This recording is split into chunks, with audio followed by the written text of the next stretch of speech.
Ada was only 10 years old when tragedy struck her home. Her mother, the one person who loved and protected her, fell seriously ill and passed away. From that day, Ada's world changed. The laughter in the house disappeared. The warmth of a mother's love was gone.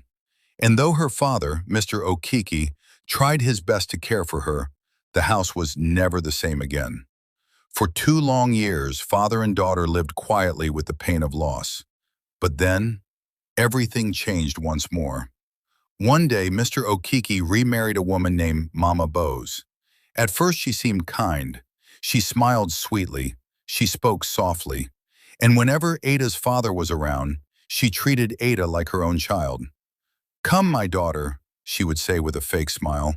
But Ada had no idea that behind that smile was a heart full of wickedness. Because the moment her father left for work every morning, Mama Bose changed. The sweet voice disappeared, and in its place came shouting, insults, and endless suffering. "Ada, sweep the compound. Ada, wash these clothes. Ada, why is the food not ready yet?" Every single day, Ada worked like a servant in her own father's house. She woke before sunrise. She fetched water. She cooked. She cleaned. She washed clothes. She scrubbed the floor until her hands hurt. Meanwhile, Mama Bose's daughter Tolu did absolutely nothing. While Ada suffered, Tolu rested, laughed, and played all day. And at the end of each exhausting day, Ada was often given only leftovers to eat. Still, Ada never complained. She swallowed her tears and endured the pain in silence. The most painful part of Ada's suffering was that her father never knew the truth. Whenever Mr. Okiki returned home from work, Mama Bose would quickly pretend to be loving and gentle. She would smile and say, "Ada is just tired from helping me around the house." And because Ada didn't want to trouble her father, she stayed silent. She carried the pain alone. Day after day, month after month, year after year. Then one day, Mr. Okiki traveled to another town for business. He was expected to be away for several days, and the moment he left, Mama Bose became even more cruel. Without fear of being caught, she treated Ada worse than ever before. She insulted her, she starved her, and she punished her for the smallest mistakes. One evening, after a long day of chores, Ada accidentally broke a plate while washing dishes. The sound of the plate shattering filled the kitchen, and in that moment, Mama Bose exploded with rage. "You are useless," she screamed, "just like your dead mother." Then in anger, she shoved Ada so hard that the poor girl fell to the floor. Ada's eyes filled with tears, but Mama Bose showed no mercy. That night, unable to bear the pain any longer, Ada ran outside. She sat behind the house in the darkness, crying quietly under the moonlight. Her heart was heavy, her body was tired, and her soul was broken.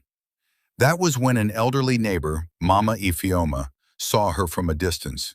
She slowly walked over and sat beside her. "My child," she said softly, "why are you crying like this?" At first, Ada said nothing, but after holding in her pain for so long, she finally broke down and told Mama Ifioma everything. Every insult, every slap, every chore, every hungry night. The old woman listened in silence. Then she held Ada's hand and said gently, "My daughter, your tears will not be wasted. God sees everything." The next morning, Mama Ifioma secretly sent word to Ada's father and begged him to return home earlier than planned. Mr. Okiki hurried back, deeply worried, but when he arrived, he did not announce himself. Instead, he quietly stood outside the kitchen window, and what he saw shattered his heart. Inside the kitchen, Ada was on her knees, scrubbing the floor. Her clothes were dirty. Her face looked weak and tired. Mama Bose stood over her like a tyrant, shouting cruel words, and nearby, Tolu sat laughing. Then suddenly, Mama Bose raised her hand and slapped Ada across the face. That was the moment everything changed. Mr. Okiki burst through the door in anger. "Enough!" he shouted. The whole room went silent. Mama Bose froze in fear. Tolu stopped laughing, and Ada looked up in shock, tears still in her eyes. For the first time, Mr. Okiki saw the truth. He saw the pain in his daughter's face, the weakness in her body, the fear in her eyes. And in that moment, he realized just how badly he had failed to protect her. He turned to Mama Bose with anger and disappointment. "How long has this been going on?" he demanded. Mama Bose could not answer, because there was nothing left to hide. That same day, Mr. Okiki made his decision. He sent Mama Bose and her daughter Tolu out of the house. No more lies, no more cruelty, no more suffering for Ada. Then with tears in his eyes, he knelt before his daughter. "My child," he said in a trembling voice, "forgive me. I should have protected you." Ada could no longer hold back her tears. She threw her arms around her father and cried in his embrace. For the first time in many years, she felt safe again. From that day on, peace returned to the house.